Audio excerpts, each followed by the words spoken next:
বিরাগময় বুদ্ধের ধর্ম আর বিশুদ্ধ সর্বগুণে গুণান্বিত অনুত্তর পুণ্যক্ষেত্র বুদ্ধির শ্রাবক সঙ্গ, এই ত্রিবিধ শ্রেষ্ঠ রত্নকে সর্বপ্রথমে স্মরণ করছি।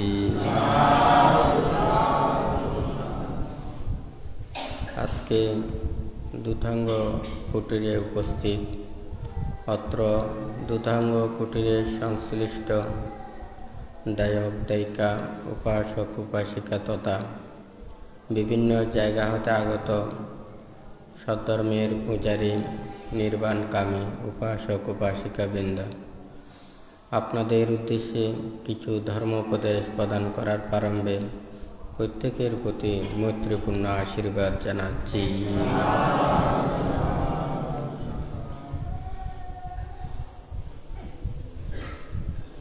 যেই ধর্ম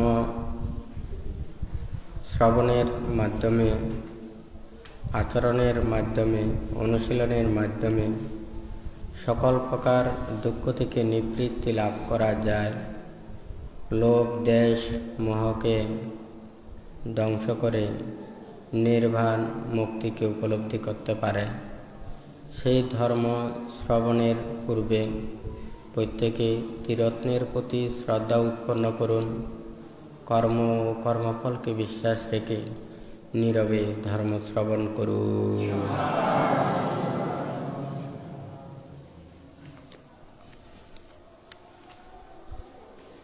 বুদ্ধ ধর্মপদের গাথায় বলেছেন, পানিম হিচ ভানুনাসা হারাইয়া পানিনাং বিষা নব্বানাং বিষমান্মেতি নাথি পাপাং অকুব্বাত। অর্থাৎ যদি হাতে ক্ষত না থাকে তবে উহা দ্বারা বিষ আহরণ করা যায়। ক্ষতহীন ব্যক্তির হস্তে বিষ প্রবেশ করে না। সেইরূপ যাহার মনে পাপ চিন্তা থাকে না, তাহাকে পাপ সংক্রমিত করে না বা পাপ স্পর্শ করতে পারে না। আজকে বুদ্ধের এই উপদেশকে এখানে দেশনা করবেন। এখানে বুদ্ধ যে কথাটা বলেছেন, আমরা সব সময়ই অনেক কিছু দেখে থাকি কিংবা শুনে থাকি। প্রতিটা মুহূর্তে এই পৃথিবীতে একটা প্রাণী আর একটা প্রাণীর প্রতি অনেক অত্যাচার, অনাচার, অবিচার এবং দুঃখ দুর্দশাগুলো আমরা প্রতিক্ষণে দেখতে পাই। তার সেই রূপ আমরা কিন্তু এই হাত দিয়ে অনেক কিছু ধরি, অনেক কিছু স্পর্শ করি, আমরা হাতকে ব্যবহার করি। এখানে ভান্তে যে কথাটা বলতে চাচ্ছেন, কারণ এই পৃথিবীতে দুঃখ আছে, অশান্তি আছে, নানান প্রকারের ব্যতিক্রমগুলো থাকতে পারে, কিন্তু আমাদেরকে নিজেদেরকে ঠিক রাখতে হবে।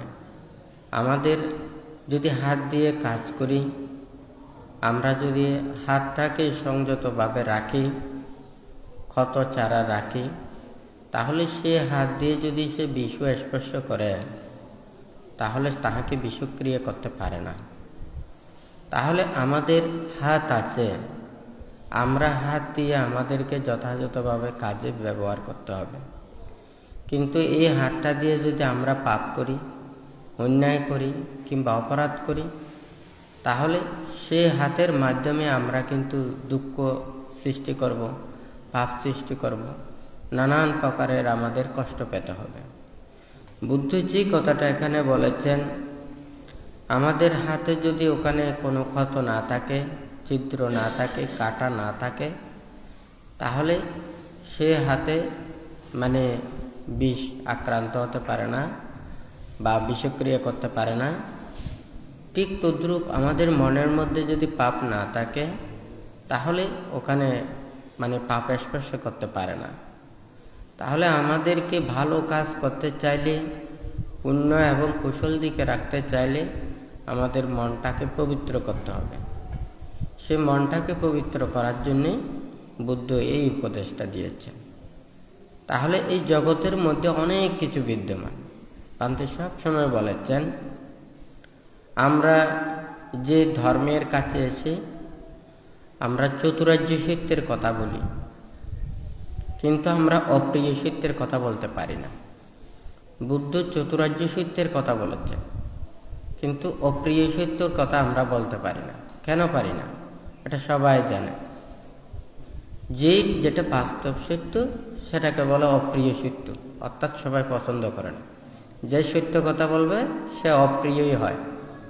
হ্যাঁ, এখন আপনারা যদি অন্যায় করেন, অপরাধ করেন, ভুল করেন, কিন্তু যে ভালো হতে চায় সে কিন্তু ভুলটা শুধরে দিলে সে কিন্তু খুশি হয়। কিন্তু যে ভালো হতে চায় না, তার ভুলটা ধরলে সে তাহাকে শত্রু মনে করে, হয় নাকি না? তাহলে আমাদের সেই জ্ঞানটুকুই আমরা নিজেরাই নিজেদেরকে নষ্ট করে ফেলি, হয় নাকি না? তাহলে এখানে ভান্তির যে কথাটা বলেছেন, আমাদের যা কিছু এখানে বাহিরে পাপ থাকতে পারে, অন্যায় থাকতে পারে, কিন্তু আমাদের কায়ে যাহাতে স্পর্শ না করে, মনের মধ্যে যাহাতে এটা উৎপন্ন না করে, সেইভাবেই আমাদেরকে কিন্তু চলতে হবে, হয় নাকি না? আমরা নিজের কায়কে শুদ্ধ রাখতে চাইলে কায়ের সংযুক্ত হাত আছে, পা আছে, দেহ আছে, হয় নাকি না? তাহলে হাত, পা, দেহটাকে যদি আমরা পাপ থেকে দূরে রাখি, আর একটা হচ্ছে যে আমাদের বাক্য। এই একটা কথায় বলে, মুখের দোষে ব্যাঙ মরে, হয় নাকি না? কিন্তু এই কথাটা যদি মানুষের মুখ যদি না থাকে, আমরা জ্ঞানীও হতে পারবো না, শিক্ষাও অর্জন করতে পারবো না, আমরা জ্ঞান চর্চাও করতে পারবো না, মনের ভাব প্রকাশ করতে পারবো না, আরেকজনের মনের ভিতরে বিবেকও সৃষ্টি করতে পারবো না। তাহলে এটার জন্য আমাদের প্রয়োজন ভাষা, হয় নাকি না? তাহলে বুদ্ধ তো বলে নাই যে আমরা কথা বলবো না, এটা না। আমাদের মুখে কথা বলতে হবে, এটা ভালো কথা, নীতির কথা, জ্ঞানের কথা। যে কথা বললে আমারও উপকার হবে, অপরজনেরও উপকার হবে। যে কথা বললে আমারও কোনো দুঃখের কারণ সৃষ্টি হবে না, অপরজনেরও দুঃখের কারণ সৃষ্টি হবে না। আমি ভালো কথা বলতে চাই, নীতির কথা বলতে চাই, আমার সেই নীতির কথার যদি মূল্য না থাকে, আমার বলে কোনো লাভ নেই, হয় নাকি না? আমি আপনার উপকার করতে চাই, ভালো করতে চাই, কিন্তু আপনি তো নিজের উপকার জানেন না, নিজের উপকার বুঝেন না। তাহলে আমি যতই কিছু আপনার ভালো কিছু করতে চাইলেও আপনি সেটা ভালোভাবে নেবেন না, বরঞ্চ আমাকে শত্রু মনে করবেন, হয় নাকি না? তাহলে আমাদের সেই মুখটা অনেক বড় জিনিস। যেমন মনে করেন যারা নীতি নির্ধারক, নির্দেশনা দেন, তারা কথা বলতে না পারলে কোনোদিন নির্দেশনা দিতে পারেন, হয় নাকি না? যত ডাক্তার, মাস্টার, প্রফেসর, ইঞ্জিনিয়ার যতজন আছেন, তাদের সেই অভিজ্ঞতা, চর্চা, জ্ঞান, এগুলো আমাদেরকে মুখ দিয়ে সেটা বলতে হয় নাকি না? ধর্ম কথাও তো এটা বলতে হয়। তাহলে আমরা যদি কথা বলতে না পারি, তাহলে কোনোদিন আমরা একজন অপরজনকে ওখানে ভালো পথে আনা, নীতির পথে আনা, কোনো কিছু একটা ভালো কাজ করা কখনো সম্ভব না। তাহলে আমাদেরকে কথা বলতে হবে, হ্যাঁ, যে কথা বললে একে অপরের সবার মঙ্গল সাধিত হয়, সেই কথাটা বলতে হবে, হয় নাকি না? কিন্তু আমরা যদি এই বাক্যটাকে যদি সংযত না রাখি, হ্যাঁ, যথা ইচ্ছে যেটা ব্যবহার করি, সত্য এবং মিথ্যা এমন একটা কথা, মুখেরও একটা দাম আছে, হ্যাঁ, কিন্তু আমরা যদি যথা যদি সবসময় মিথ্যা কথা বলি, অপরজনকে বঞ্চনা করি, হ্যাঁ, তুচ্ছ তাচ্ছিল্য এবং বিভিন্ন ধরনের অপব্যবহার করি, দুর্বাক্য ভাষণ করি, তাহলে কিন্তু আমাদের এই মুখটা আর ভালো থাকবে না। আড়া আছে না, এই আড়া দিয়ে ওখানে কিন্তু কাষ্ঠকে ওখানে কাটা যায়, হয় নাকি না? মানুষদেরকে যদি আড়া দিয়ে কাটে, যতটুকু ব্যথা পায় না, তার চাইতেও মুখ দিয়ে ব্যবহার করলে তার চাইতেও বেশি বেশি দুঃখ দিতে পারে, কষ্ট দিতে পারে। কথাটা সত্য না মিথ্যা, হয় নাকি না? আপনার হৃদয় বিদীর্ণ করে দিতে পারে। আপনার মনে বিষম আঘাত দিতে পারে, হয় না কেন? আপনাকে কুবুদ্ধি দিয়ে ভালো পথ থেকে সরানো যায়, হয় না কেন? নিজের মনের ভিতরে অনেক কিছু জ্ঞানের সম্ভাবনা থাকে, সেই সম্ভাবনাকেও নষ্ট করে দিতে পারে, হয় না কেন? তাহলে আমাদের কিন্তু এই মুখের অনেক দাম রয়েছে, আমরা যদি সেটাকে যত্ন নিই। ভান্তে সব সময় বলে থাকে, আমাদের দেহ জন্ম থেকে আমরা লাভ করেছি, এটা তিলে তিলে আস্তে আস্তে বড় হবে, আবার সেটা আবার মাটিতে রূপান্তরিত হয়ে যাবে। মাটির দেহ মাটি হবে, পানির যেটা পানির অংশ পানিতে চলে যাবে, বায়ুর অংশ বায়ুতে চলে যাবে। আমরা হাওয়া বাতাসকে যা কিছু করেছে, আবার হাওয়া বাতাসে ওখানে আবার সবাইকে এগুলো ছেড়ে চলে যেতে হবে, হয় নাকি না? তাহলে আমাদের লাভটা কি? এখানে লাভ কোনো কিছু নেই। কেহ কেহ মনে করে আমরা জন্ম লাভ করে শুধু আমাদের কোনো কিছু নেই, শুধু আনন্দ করা, আমোদ প্রমোদ করা, আমরাও নিজে সুখে জীবন অতিবাহিত করব, অপরজনকে শুধু সুখের চিন্তা করব। কিন্তু এই সুখের পিছনেই তো সব কিছু দুঃখ। হ্যাঁ, কিন্তু আমাদের যে একটা চিন্তা, এটা যে এই সুখের পেছনেই দুঃখটা থাকে। আর এই সুখের পেছনে যদি আমাদের কোনো যদি আসক্তি না থাকে, আমাদের অতিরিক্ত আকাঙ্ক্ষা না থাকে, তাহলে আমাদেরকে দুঃখও আমাদেরকে তাড়িত করতে পারবে না। হ্যাঁ, তাহলে এই জীবনটা এইভাবে শুধু আমোদ প্রমোদ সুখের জন্য এই জীবন নয়। এই জীবনকে যদি সে যদি মনে করে আমরা আবার কি এই জীবন পাবো নাকি পাবো না, অনেকে মনে করে এটা আমরা পাবো না। হ্যাঁ, আবার কেউ কেউ মনে করে না এই জীবনটাই শেষ। যারা এই পৃথিবীতে অনেক ভালো কাজ করে গেছে, তাদের স্মৃতিগুলোকে ধরে রেখে আমরাও এইভাবে কর্মপথে আসতে চাই। ভালো মানুষেরা যে ভালো কর্ম করে ওনারা স্মরণীয় হয়েছেন, আমরাও ওইভাবে কর্মপথ ধরে আমরাও স্মরণীয় হব, বরণীয় হব, এটা চিন্তা করে। কিন্তু এই জীবনটাকে আমাদের শেষ, এই জীবনটা শেষ নয়। এটা যখন আপনি মুক্তির চিন্তা করবেন, তখন শুধু এই জন্মের জন্য নয়, এটা আমাদের ওখানে অনেক জন্মের কথাটা চিন্তা করতে হবে। বুদ্ধির যখন এই মুক্তির বাণী শিক্ষা এবং উপদেশগুলো যখন দেখেছেন, তখন দেখেছে যে ঠিক আছে, আমি তাহাকে শিক্ষার কথা বলবো, লেখাপড়া বিদ্যা শিক্ষার কথা বলবো, এবং অন্যান্য মানুষদের মধ্যে সেবা যত্ন করে সে অনেক কিছু হতে পারবে, রাজা মহারাজা অনেক কিছু হতে পারবে। কিন্তু তার তো মুক্তি নয়, মুক্তির বিষয় আলাদা। আর হচ্ছে মানুষের জন্ম লাভ করে মানুষের সেবা বা একটা মহৎ ব্যক্তি হিসেবে হওয়া, এটা একটা আলাদা, আর মুক্তিটা আলাদা। মুক্তিটা হচ্ছে যে জন্ম নিরোধ, অর্থাৎ এই চিত্তকে নিরুদ্ধ করা, এই দেহটাকে নিরুদ্ধ করা, নিজের মনটাকে এমন একটা স্থানে সে প্রতিষ্ঠিত করবে, সে স্থান থেকে আর এই নিচের দিকে পতিত হবে না। তাহলে সেই কর্মপথটা কিন্তু আলাদা। হ্যাঁ, আর যদি মনে করেন এখানে জীবনের চিন্তা করে, এটা সম্পূর্ণ আলাদা। যেমন দেখা যায় যখন বুদ্ধ ধর্ম দান করেছেন, ধর্ম প্রচার করেছেন, আপনারা চিন্তা করে দেখুন, বুদ্ধিজ্ঞান লাভের পরে বুদ্ধির জীবন চর্চা, ধর্মদান এবং ধর্ম প্রচার এটা কিভাবে করেছেন? ওনার হাতে ছিল অষ্ট পরিষ্কার পর্যন্ত। হ্যাঁ, আর কোনো কিছু ছিল না, কোনো অস্ত্র শস্ত্র দণ্ড অন্যান্য কোনো কিছুই ছিল না। তাহলে নিজেকে কিভাবে এটা উনি প্রচার করেছেন, কিভাবে রক্ষা করেছেন? হাজার হাজার মানুষদেরকে, লক্ষ লক্ষ কোটি কোটি প্রাণীদেরকে এই দুঃখ থেকে নিবৃত্তি দিয়ে নির্বাণ এবং মুক্তির পথ দেখাইছেন, হয় না কেন? তাহলে ওখানে যখন বুদ্ধগণ আবির্ভাব হন, তখন জন্ম জন্মান্তরের পারমী প্রাপ্ত সত্যগণেরা তখন আবির্ভাব ঘটেন। ওনাদের প্রত্যেকের মনের মধ্যে সেই মুক্তির চেতনা। হ্যাঁ, একটা পরিপক্ক বীজ যেমন ওখানে মানে অঙ্কুরিত হয়। অপরিপক্ক বীজ সেটা অঙ্কুরিত হতে পারে না। ঠিক তদ্রূপ যেই সময় বুদ্ধগণ আবির্ভাব হন, তখন এই ফারমি প্রাপ্ত সত্যগণেই পৃথিবীতে ওনারা জন্ম নিয়ে থাকেন। ওনাদের সদ্গুণগুলো থাকে ক্ষমা, মৈত্রী, ত্যাগ, ধৈর্য, লোভ, দেশ, মোহহীনতা।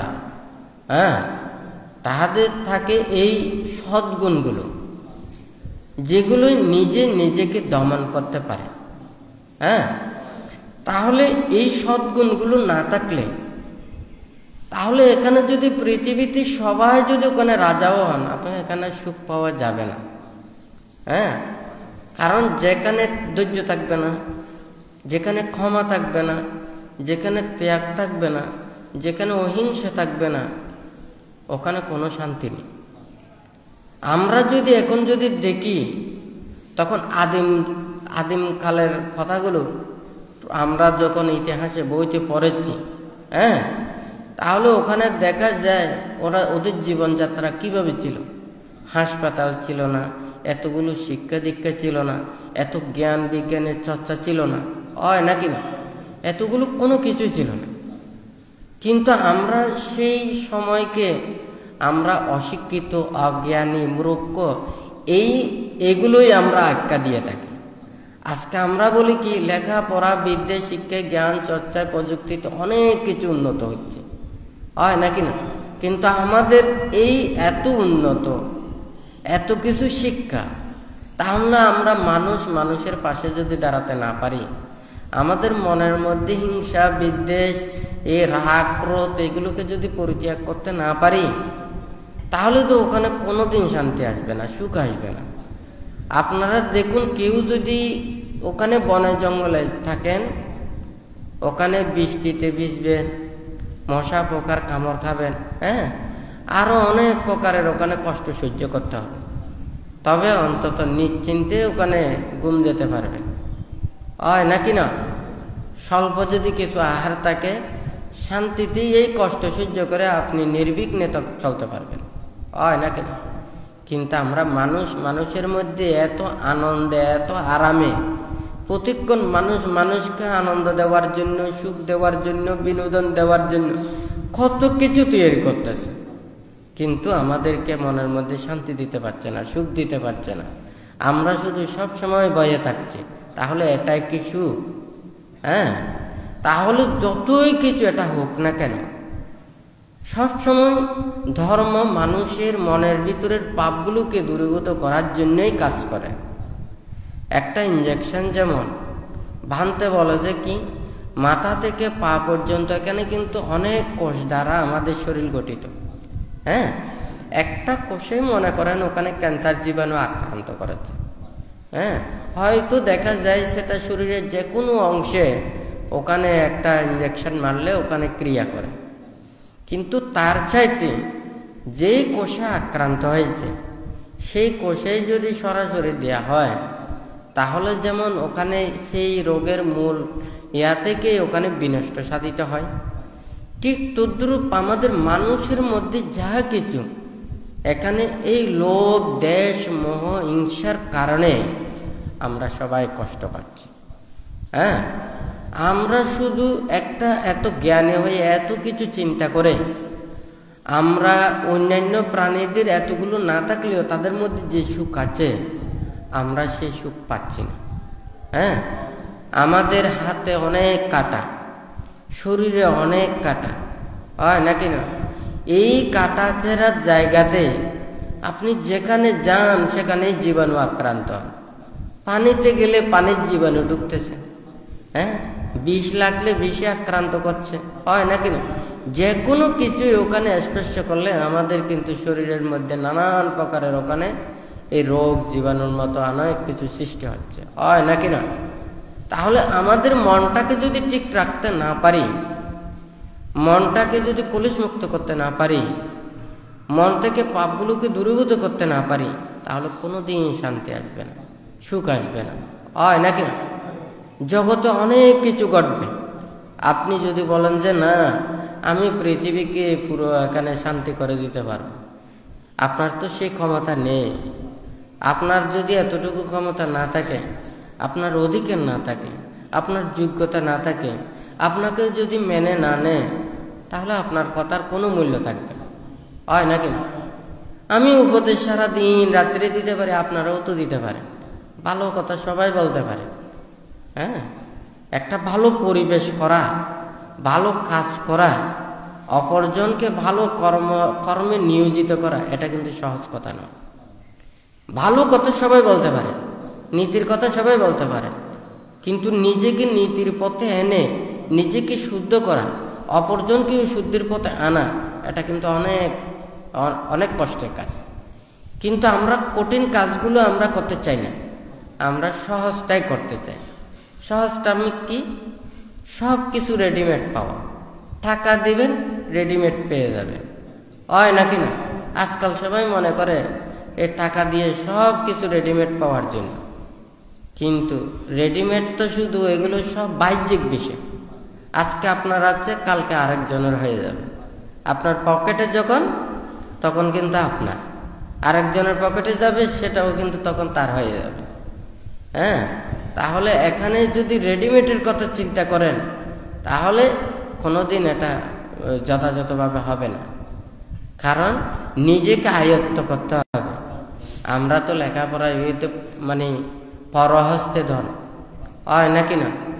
আমাদের যদি পুঁথিগত বিদ্যা আর পরহস্তে ধন। হ্যাঁ, নিজের টাকা যদি আরেকজনের কাছেও থাকে, সেটা নিজের বলতে পারে না, কারণ সুখে দুঃখে ব্যবহার করা যায় না।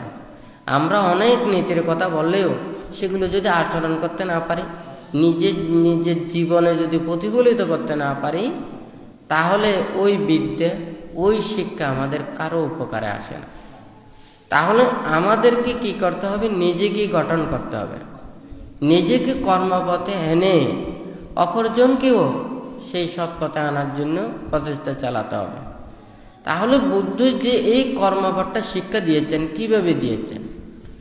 বুদ্ধ এই হাজার হাজার এদিকে মুক্তিকামী এতগুলোকে শিক্ষা কিভাবে দিয়েছেন? তাহলে বুদ্ধকে মেনেছেন, বুদ্ধির উপদেশ ধারণ করেছেন, বুদ্ধির শিক্ষাটা সেভাবে নিয়েছেন। কোনো রাজা মহারাজা শ্রেষ্ঠী, তখন যারা বুদ্ধ বিদ্বেষী ছিল, ওনারা বুদ্ধ এবং বুদ্ধ প্রমুখ ভিক্ষু সংঘ এবং পূজারীদের প্রতি অত্যাচার করেছেন। হ্যাঁ, তখন কিন্তু যেখানে হাজার হাজার বুদ্ধের পূজারীরা ছিলেন, বুদ্ধকেও যখন হত্যা করতে ওখানে উদ্যত হয়েছেন।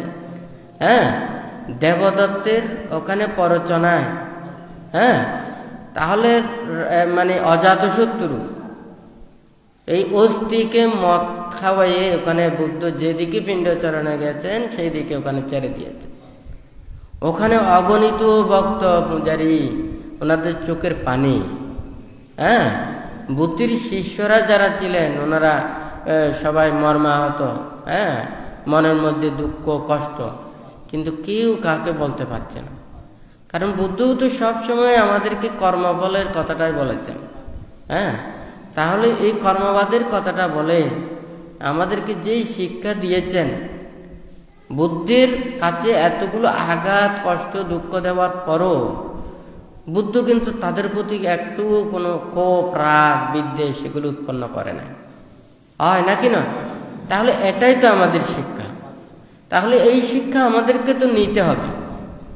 আমরা যদি ধর্ম আচরণ করে যদি সেই মৈত্রীর ধারা আমরা নিজেদেরকে জয় করতে যদি না পারি, তাহলে হিংসার দ্বারা হিংসা কোনোদিন ওখানে জয় হবে না, শত্রুতার দ্বারা শত্রুতা কোনোদিন জয় করতে পারে না।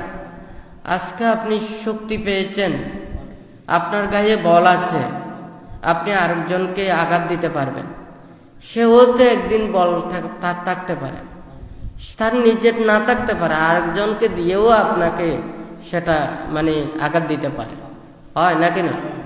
তাহলে আমরা যদি এটা চিন্তা করি, আমার গায়ে যতই বল থাকুক না কেন, তাহলে আমরা যদি কাউকে যদি সেই আঘাতের যদি চিন্তা না করি, তাহলে কোনোদিন আমাদের এই রাগ ক্রোধ বিদ্বেষ সেটা বর্ধিত হবে না। তো ধর্ম আমাদেরকে সেই শিক্ষাটাই দিতে হবে। আমাদের প্রাণ যেতে পারে, জীবন যেতে পারে, এই জীবনটা চলে যাবে, এই প্রাণটা চলে যাবে, এই জীবন তো শেষ নয়। আপনি যদি মুক্ত হয়ে আপনি যদি নির্বাণ সত্যকে উপলব্ধি করে আপনার জীবন চলে গেলেও তো সার্থক। আর যদি আপনি মুক্তির কর্মপথে আপনি আসতে পারেন না, সারা জীবন আপনি 100 বছর না, আপনি 200 বছর ওখানে বেঁচে রয়েছেন। এই 200 বছর বাঁচার জন্য যা কিছু পাপ অন্যায় অপরাধগুলো করেছেন, তা মৃত্যুর পরে কিন্তু আগেগুলো সব কফিয়ত দিতে হবে, হয় নাকি না? সকল ধর্মেই সে কথা বলে, কেউ অন্যায় কিংবা অপরাধ করলে সবাইকে ফাঁকি দিতে পারেন, মৃত্যুর পরে তাহাকে সবাইকে ওখানে জবাবদিহিতা করতে হবে, কতটুকু সে পাপ করেছে, কতটুকু অন্যায় করেছে, অপরাধ করেছে। কিন্তু আমরা সব গাছকেই দেখতে পাই, যে গাছ ফল প্রদান করে আমরা যত্ন নিলেই সেই গাছ কিন্তু ফল দেয়। এটাকে আমরা চোখে দেখি না, সবাই দেখি, কিন্তু আমাদের সেই কর্মকে আমরা কেন দেখি না? আমরা কর্মকে কেন স্বীকার করি না? আমরা পাপ কর্ম করি, অন্যায় করি, অপরাধ করি, এটার ফল আমরা দেখতে পাই না। হ্যাঁ, সেই জন্য অনেকেই সেটা বুঝতে পারে না। কিন্তু আসলে কি, যেমন একজন মানুষের যখন হিতাহিত জ্ঞান হারিয়ে ফেলে, যখন নেশাগ্রস্ত হয়, তখন তো তার কোনো কিছু হুঁশ জ্ঞান থাকে না। তো তাই বলে কি তার যে হুঁশ জ্ঞান নেই সে কি কর্ম করে নাই? সে কর্ম করেছে, কিন্তু তার তো জানা থাকে না। ঠিক তদ্রূপ অজ্ঞানী মানুষেরা সারাদিন পাপ অন্যায় অপরাধ করেও, সে কর্মের বিপাক ভোগ করেও সে কখনো স্বীকার করে না, হয় না কেন? কেন অপরাধীকে আঘাত করে? কারণ সে মিথ্যাকে গোপন করে। আমাদের মনের মধ্যে যা কিছু আছে সেগুলোকে আমরা যদি বাসন করতে পারি, তাহলে মনের মধ্যে যদি পাপ না থাকে তাহলে ওখানে আঘাতও থাকে না। কিন্তু আমাদের তো সেটা কি, বুদ্ধ বলেছেন যে কি, এই যে নরকের কথা, দুঃখের কথা, যাহা কিছু কষ্ট পায়, এগুলো কর্ম সৃষ্টি করে কষ্ট পায়। একজন মানুষের যা কিছু, আমরা প্রত্যেকের দেহ আছে, কেউ সুখী, কেউ দুঃখী, কেউ জটিল রোগে আক্রান্ত, কেউ প্রতিক্ষণেই ওখানে কষ্টে অতিবাহিত করে, হয় নাকি না? এই দেহের ভিতরে ওখানে খণ্ড বিখণ্ড করলেও কিন্তু কোন জায়গায় দুঃখ, এটাকে মানে দেখা খুবই কঠিন কাজ। কিন্তু যারা এই কর্মের বিপাক যখন আসবে, তখন তাহাকে সেটা নিমিত্ত স্বরূপ যে কোনো একটা রোগের কারণ সৃষ্টি হবে, তখন তাকে এটা মানে কষ্ট পেতে হবে। অর্থাৎ সে সৎ কর্ম দ্বারা সে সুখ সহগত কায়বিজ্ঞানটা লাভ করে, আর পাপকর্ম যখন সম্পাদন করে, সে পাপকর্মের বিপাক স্বরূপ সে এই দুঃখ সহগত কায়বিজ্ঞান লাভ করে। যেমন আমরা সবাই জানি, স্বর্গে যখন যারা উৎপন্ন হয় প্রতিক্ষণ ওনারা সুখ লাভ করেন, এটা সবাই জানে না? আবার নরকে যখন যারা উৎপন্ন হয় প্রতিক্ষণেই ওখানে শুধু কষ্ট পায়। হ্যাঁ, ওই যে পাপের বিপাকে সে তার দেহটা হচ্ছে ওখানে দুঃখপূর্ণ, আর ওখানে যেই পুণ্যের প্রভাবে সেই সুখপূর্ণ দেহ লাভ করে, সে প্রতিক্ষণ সুখ পায়। কিন্তু আমাদের মানব লোকের মধ্যে সুখ দুঃখ সবাই এটা অনুভব করে। তো এই যে পাপ অন্যায় অপরাধ এগুলো করার কারণে এই দুঃখগুলো সৃষ্টি হয়। তাহলে বুদ্ধ যেই এই উপদেশটা দিয়েছেন, আমাদের নিজের মনটাকে ঠিক রাখা। আমরা যদি মনটাকে ঠিক রাখতে না পারি, তাহলে পাপ আমাদেরকে স্পর্শ করবে। তাহলে আমরা কিভাবে চলব? আমাদের ভাবতে হবে। সবাই বলে মুক্তির কাজ সাধনা, হয় নাকি না? ধ্যান ভাবনা এটা মুক্তির কাজ, হয় নাকি না? ভাবনা অর্থ কি? ভাবা, চিন্তা ভাবনা, একটা কথা বলে না, ভাবনা মানে ভাবা আর কি। তাহলে চিন্তা ভাবনা, তাহলে সে বসে কি ভাবছে? সবাই চোখ বন্ধ করে আছে। এখন কে কি ভাবছে? ভাবতে তো হবে। আমার ভাবনা করতে হলে ভাবতে হবে। আমার তো ভাবার কোনো বিষয়বস্তু নেই, তাহলে আমি ভাবছি কি? তাহলে কি আমি দিন রাত চোখটা বন্ধ করে থাকলাম, কোনো কথা বললাম না, তাহলে আমার ধ্যান হলো? তাহলে তো যারা জন্মান্ধ, জন্ম থেকে বোবা, হ্যাঁ, তাহাদের দিনে রাতে ভাবনা হবে। চোখ দিয়ে দেখতে পাচ্ছে না, মুখ দিয়ে কোনো কিছু বলতে পারছে না, হয় নাকি না? কিন্তু সেই জন্মান্ধ এবং এই বধির, হ্যাঁ, বোবাদের তো ওখানে মুক্তি লাভের কোনো ওখানে ইয়া নেই। হ্যাঁ, তাহলে এখানে কি ভাবনা মানে হচ্ছে ভাবা। আমি কি ভাববো? বসে যত বেশি আমি ত্যাগের কথা ভাববো, নির্বাণ মুক্তির কথাটা ভাববো, আমাদের চিত্তে সব সময় এটা কি করবে, এটা সেই দিকে মানে অগ্রসর হবে, জাগ্রত হবে। একটা শিক্ষা যেমন যত বেশি ওখানে শিক্ষা গ্রহণ করে তার শিক্ষার অভিজ্ঞতাটা বাড়ে। তাহলে আমি যে ভাবনা করব, আমাকে কিন্তু এটা ভাবতে হবে, এটাকে শুধুমাত্র আমি বসে থাকার কাজ নয়। প্রথমে যে কোনো একটা মানে মনটাকে যে কোনো একটা জায়গাতে প্রথমে স্থির করতে হবে, কারণ এটাকে শান্ত দান্ত সমাহিত করার জন্য। এরপরে আমার যখন চিত্ত শান্ত দান্ত হবে, এরপরে আমাকে এই ভাবনার কাজ শুরু করতে হবে। আমি যত বেশি ভাববো তত বেশি আমার ওই ধ্যানটা তত বেশি ঊর্ধ্ব দিকে ধাবিত হবে। এখন এই কথাগুলো আমরা বলি না, সবাই ভাবনা করো, সবাই ভাবনা, কি ভাবছে বা ওখানে কি ভাবতে হবে বুদ্ধ বলেছেন।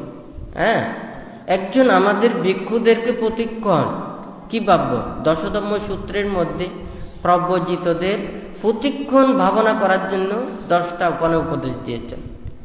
এছাড়াও অনেক উপদেশ দিয়েছেন আমরা প্রতিক্ষণ কি ভাববো। হ্যাঁ, আমার শীল প্রতিপালন হচ্ছে কিনা, আমি কোনো পাপ করছি কিনা, আমার শীল ব্রত এটা ঊর্ধ্ব দিকে ধাবিত হচ্ছে কিনা, আমার পরিপূর্ণতা অর্জন হচ্ছে কিনা, আমার শীল পরিপূর্ণ কিনা, সমাধি পরিপূর্ণ কিনা, আমার প্রজ্ঞা পরিপূর্ণ কিনা।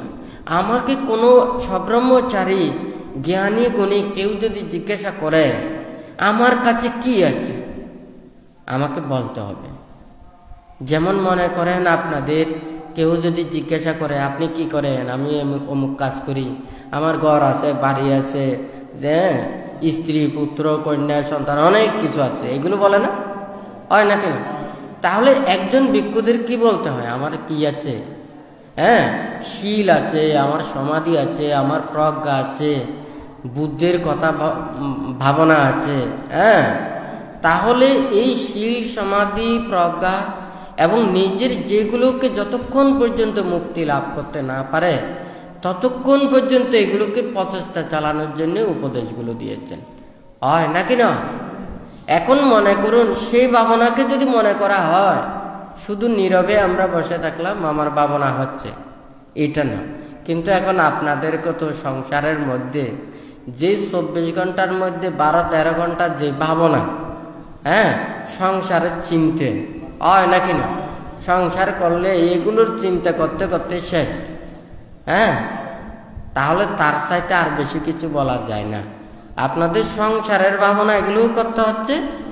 যেই সময় আপনারা সময় পান সেই সময় আপনাদের কিছু সময় বুদ্ধের কথা, ধর্মের কথা, নীতির কথা, ত্যাগের কথা কিছুক্ষণ ভাবতে পারবেন, হয় নাকি?